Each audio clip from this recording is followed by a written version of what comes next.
Welcome back to Ralph's house.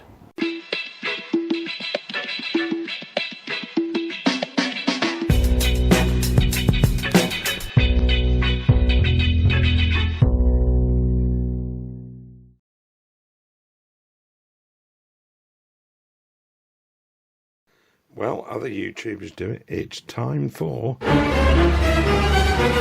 Right. That one's come from Lincolnshire Plants. So I wonder what's in there. I'll open that one first, and then we'll work our way down and see what we've got.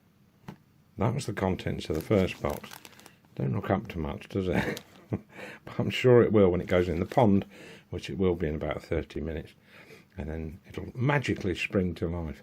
I think it's Starwort. I think it is. I think that's what I ordered from them. Right, on to box 2. Right, well, this one's a customs declaration. I've opened the end, but I haven't seen what's in it. And I do order some weird things. I do order stuff from abroad sometimes because even with the VAT on it, places like Banggood, which is a bit hit and miss. Oh, I know what this is. Yes, I do know what this is. This was a brainwave on my part. And I'm struggling to do it one-handed. Apologies. Right, I'll tell you what I'll do. Oh no, we're okay. It's coming out. Right, can you see that stuff? That is silicone glass fibre hose. It's, you know, it's really soft, flexible stuff. Now, I've bought that because when it comes, and it's cheap to buy from China, get miles of it. But in old radio sets, they often had cloth-covered wire that looked very like that. And generally speaking, they tend to collapse. And radios that are sort of 70 to 90 years old, it tends to go, it just tends to dust. So I've ordered this glass fibre stuff, which isn't meant for old radios, but looks exactly the same, and I think it cost me £3 for this. I think there's a couple of 100 metres in there. I've got 2 sizes, just to be on the safe side. So that's for that. That'll be for the Bush DAC 10. Which I had hoped I'd get going in the last video, but I've been just too swamped doing other jobs.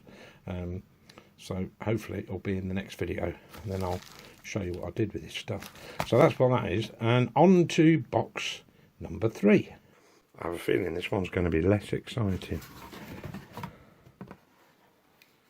I was right, it is less exciting, but needed all the same. Pond baskets. If you're going to put plants, particularly on the shelves and stuff like that, and they need a bit of room for the roots to grow, what you want is pond baskets, and then weight it all down with a few pebbles. So that was Ralph's mailbag. Well, I'm getting up close and personal with this valve radio. It's a Bush DAC 10. Nice little radio. But I'm not going to fire this up, I mentioned it in an earlier video, unless I change all the capacitors in it, because old electronics, the capacitors do tend to short or fail, and even things from the 1980s, video cameras, those sort of things, even modern motherboards, the capacitors can fail in them.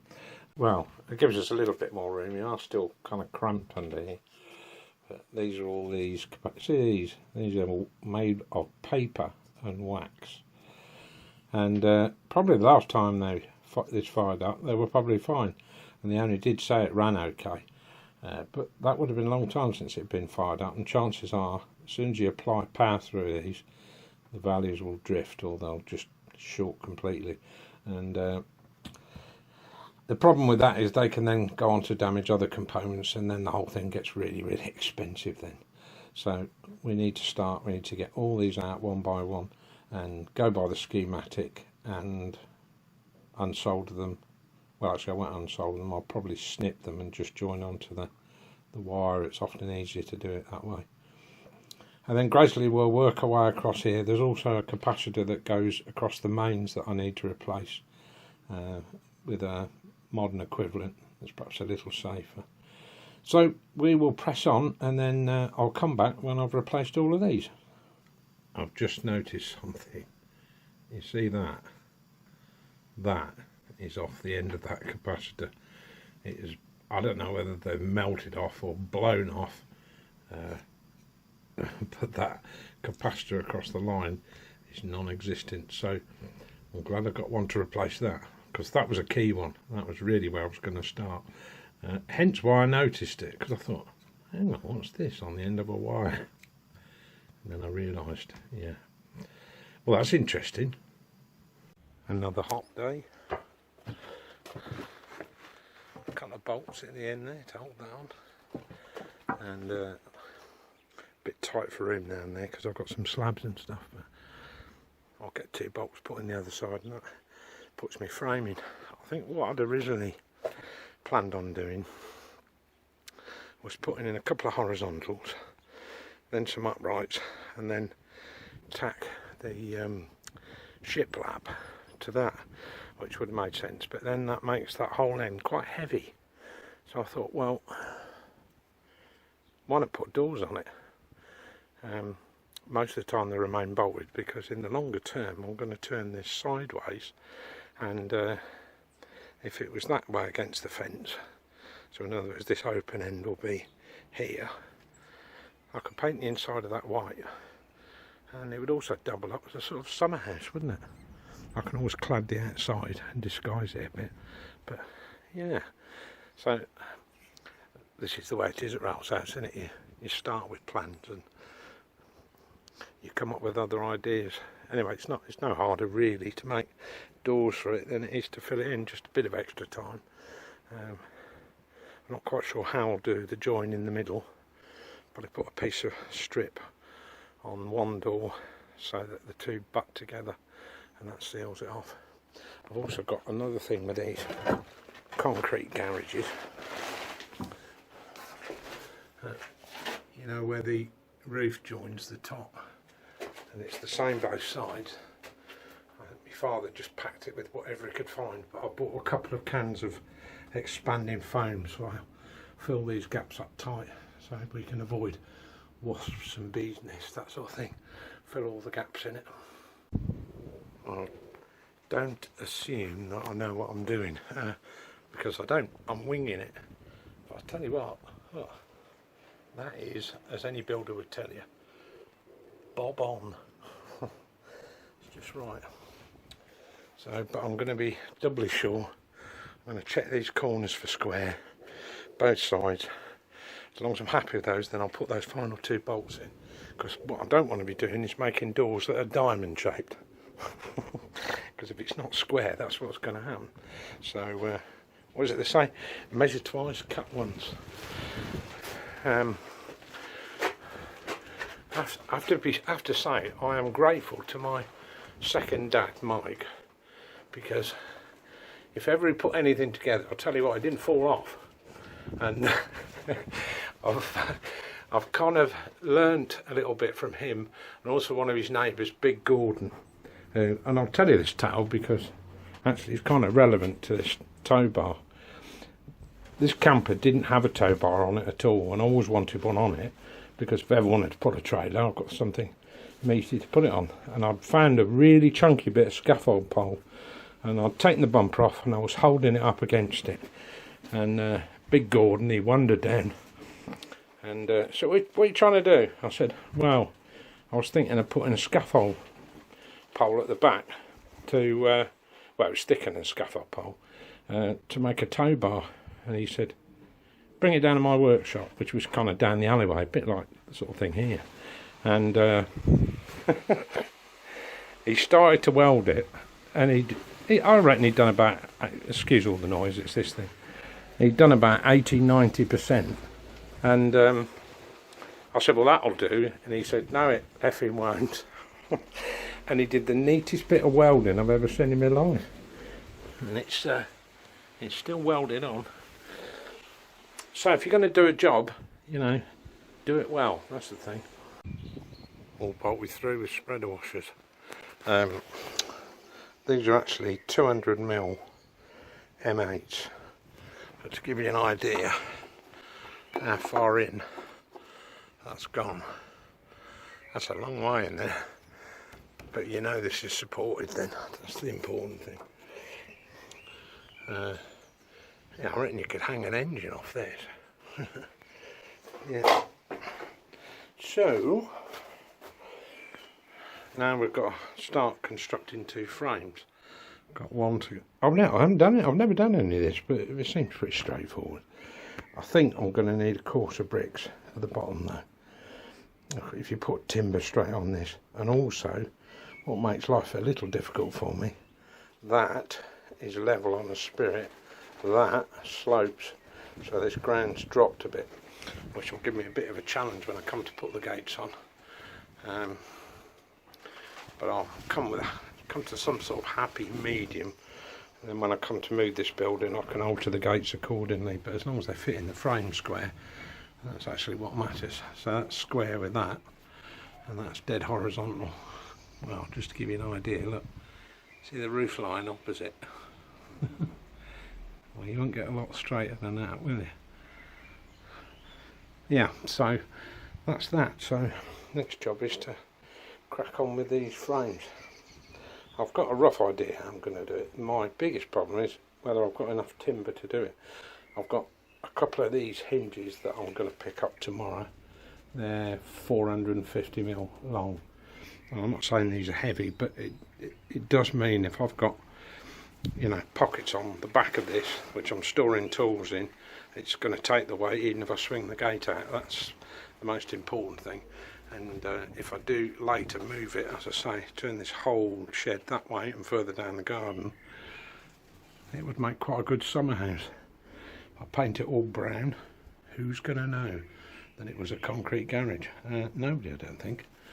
Right, I better measure the distance between these 2 posts, and then I know what size door frames I need to make.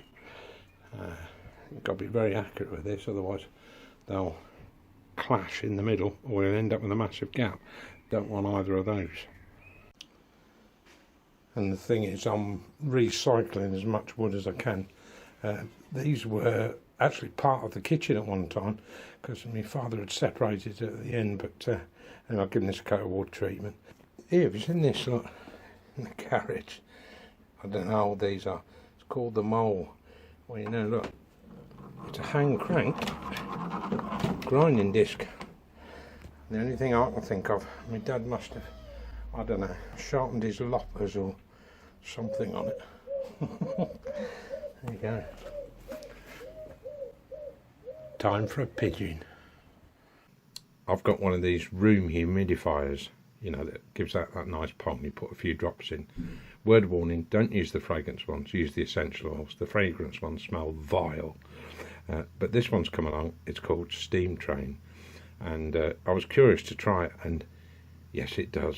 It smells like you're standing on a railway platform pre the beaching railway cuts. It smells gorgeous. If I was going to describe it, I'd say it's a little bit like a very slightly smoky frankincense, but it's a really nice smell. So of all the essential oils, frankincense is my favourite, but I think this has just topped it, and I will probably order another bottle. So that's who it's made by. Go on, buy some, you'll be pleasantly surprised. Came back with the hinges this morning. Ordered it from the wrong tool station, had to go completely to the other side of the city. My fault, or my bad, as they say now. Awful phrase, isn't it? Yeah, so anyway, I've got 4 of these all told, and the plan is they were for those, but in a way I kind of think these are a little bit heavier duty than I realised. So maybe the best bet is to, because I've got to seal this as well at the same time, is use those hinges, the ones that I bought, on 2 big gates here. And we'll see what wood we've got. Pretty confident we've got enough wood, but we'll see. Yeah, plans change, don't they? That's the way it goes. This is St Osbald's Church. It's a Catholic church. But look, they've got their own club. Yeah, you can go and buy beer. This is just outside the church. And listen, apart from the fact you can't smoke, you can gamble. Well, it's 6 o'clock on Saturday evening. and can't sort of go on forever, otherwise we'll be on to a 20-minute video. I know how enthralled you are with it all. But anyway, I've got the back gate on. That was my recycled gate that my dad had. Came up alright with a coat of wood treatment. It'll do a few years yet. Got the first post in. Need to get some postcrete in that to get a really good firm fixing for the what do you call it, met post. My boundary line is more or less where this netting runs, but unfortunately where I've got to put, well, I don't know if I'm putting a post in there, but either way I've got to anchor these. I'm either going to put a post in and just fill it in with fence, or put a gate, hinge one that side, hinge one the other side, and just have an anchor point that I can tie the two to. On two. The end trouble is, like I say, this is all concrete, and it's about 4 inches, maybe 5 inches thick in places, and I have to keep whacking this with a sledgehammer, and I don't really want to be doing that on a Saturday and Sunday because I'm a reasonable neighbour, you know what I mean? So anyway, if I can get this garden sealed off, that would be good, because much as I love my neighbours, and they are great, if I'm trying to do anything out here, because I've got this mesh up, you end up with a conversation for an hour, you know, this sort of thing. And I think once I've got the fence up, I can kind of retreat from that and do what wind's getting up. That's rather pleasant. It's what I can do. So anyway, that's it from Noel's house. Thumbs up or thumbs down, and leave a comment.